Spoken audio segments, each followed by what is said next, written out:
there, and welcome back.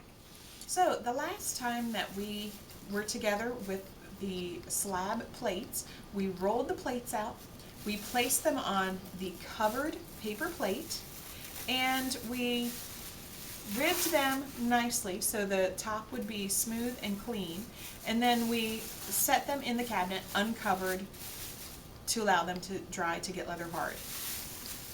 Once they are leather hard, then we can go ahead and remove the paper plate and the bag.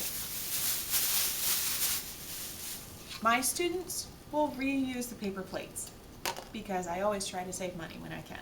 So what we're going to be doing today is we're going to be taking this slab plate and we're going to be finishing it up, and we're going to be putting our carved design in here.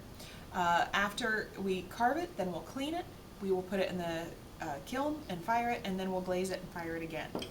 So what I have right now is I have my nice little round plate. I'm going to check a couple things. First of all, I'm going to check to make sure that it is fairly flat, because if it's wavy at all, you want to address that right away and you want to fix it.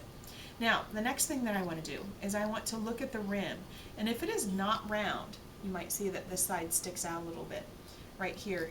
If it is not round, we want to round that. So what I'm going to do to round it is I'm going to stand up and I'm going to use a Sureform tool, and I'm really going to just come along in here and I'm going to try not to take off too terribly much, but I'm going to make sure that this plate does look round, that it doesn't have any awkward little corners on it. Okay. I want to look at it from the back, and that looks pretty round. Now, also, what I want to do is I want to look at these little ridges here, these little ridges that stick up. I want to make sure that I'm going to knock those off. You can use any number of things to knock them off. I'm just going to use a rib and scrape them away. Okay.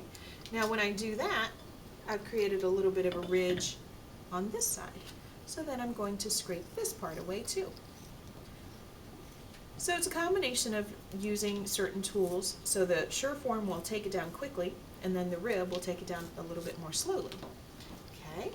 Now, if you can think back to when we made our pinch cups and we took a notched rib and we rounded the edge a little bit, this works quite nicely for our plates too. I'm going to go with that size right there. And basically the notched rib is just a plastic card that I have saved, and I've cut little notches in it of different sizes or shapes. So I'm going to pull this across, and you might remember too from the cups, if your clay is a little too soft, that notched rib might gouge or dig in. So again, you want your plate to be leather hard like cheddar cheese, not too flexible, and it holds its shape. Okay, so that's looking good. Now what I'm going to do is I'm just going to flip it to make sure it does lie flat. I'm also going to take my rib, just make sure that the back edge of this looks a little bit tidy, and I don't have any funny bumps and lumps on the back side. Okay. Now what I'm ready to do is I'm ready to start thinking about my design. You have previously come up with a design, several designs actually. You're going to pick your favorite of those and you're going to be transferring it to your plate. I drew a blown up version of it, and now what I want to do is I want to think about how I'm going to lay it out on here. I am going to kind of rib this edge flat right before I start my design, because I do want a nice little rim there. You might not want a nice flat rim, but I do want a flat rim on this design.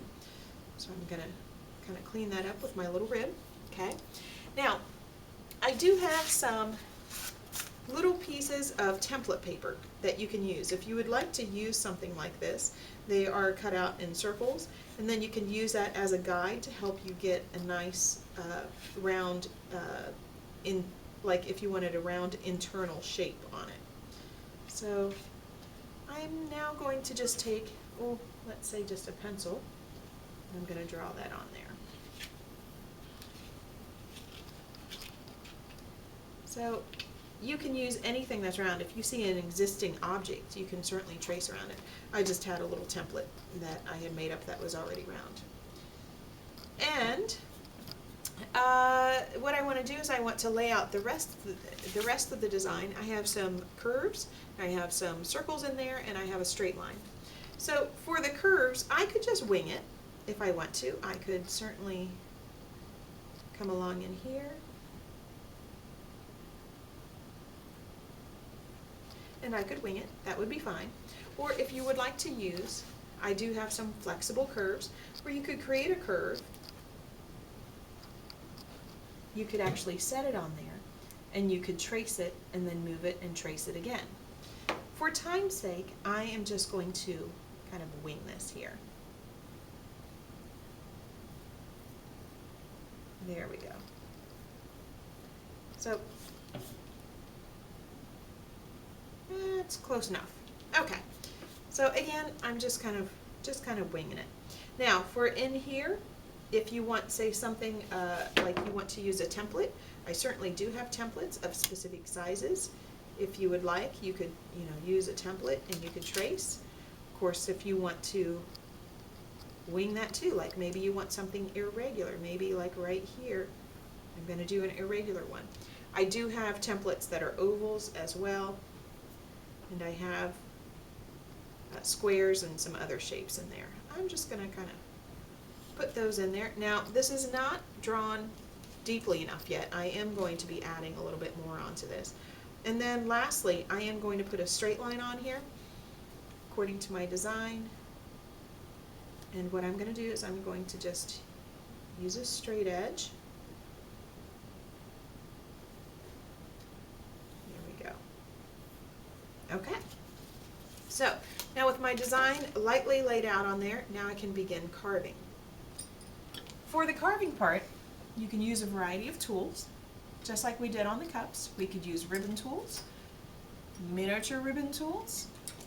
You can use the ball stylus if it's a large ball stylus, or you could use one of these brown wooden tools that are like a pencil. The advantage of using a ribbon tool is that a ribbon tool will cut away and remove the actual clay, whereas if you use another wooden tool, it just pushes the clay, and then you have to do a lot of cleaning. The ribbon tool like this allows me to carve, and I have minimal cleaning afterwards. Now, one thing that I want to caution you about is you want to be careful about putting a lot of pressure out here on the outer rim. If you put a lot of pressure on that rim, you will find that you can crack your rim. And if you crack your rim, it certainly is going to be difficult to repair it. I mean, it's not hopeless, but it is more difficult. So I'm going to take a few minutes and I'm going to go ahead and carve this, and then I'll come back and show you.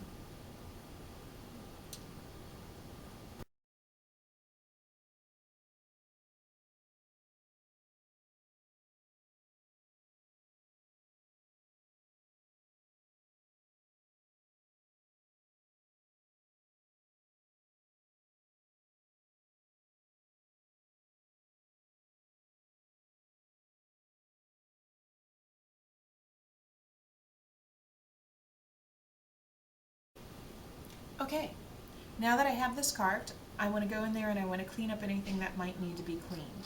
So to do that, I'm going to first of all come in here and try to lift out anything that looks like it's a loose thing. And then if you have any edges where you have burrs, where maybe it's a pushed up edge, what you can do is you can just gently kind of trim those off by kind of dragging a loop tool across it. That'll help clean up the edges. So we're really looking around for any areas that might have debris or some tool marks to it. Scraping and carving. Scraping and carving. And then once I have it fairly clean, then what I'm going to do is I'm going to come in here with a small paintbrush and water, and I'm going to clean up these cracks. Okay, I'm going to take a dry paintbrush and I'm going to dust out any of the debris that's still stuck in those lines. And then now I'm going to take a small paintbrush, one of the clay cleaning brushes that we use, the stiff bristled brushes, and I'm just going to come in here and I'm going to tidy up my carved lines. If you have brush marks, I do not find brush marks objectionable, but we just want to make sure that we get all of the pushed up clay, the debris along the sides of the lines, we want to get that taken care of. So take a few minutes and do the water right in your grooves.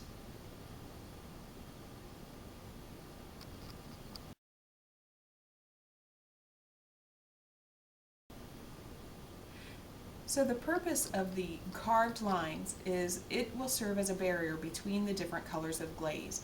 What we'll do is we'll put black underglaze in the lines, and it will prevent the, say, the yellow and the brown from bleeding together. Without the little line barrier, those colors would definitely bleed and shift during firing. Now, when you feel like you have it all done, one of the last things you're going to do is we're just, again, going to make sure it's nice and flat. Take a look across your edge, look across, and make sure that everything looks okay. Write your name on it. Put your bell. Okay. Then you will be putting it very carefully flat on a board. Make sure that it's not flexed when you put it on a board, and then we will let it dry and I'll get it fired when it dries. And that's how you carve your plate.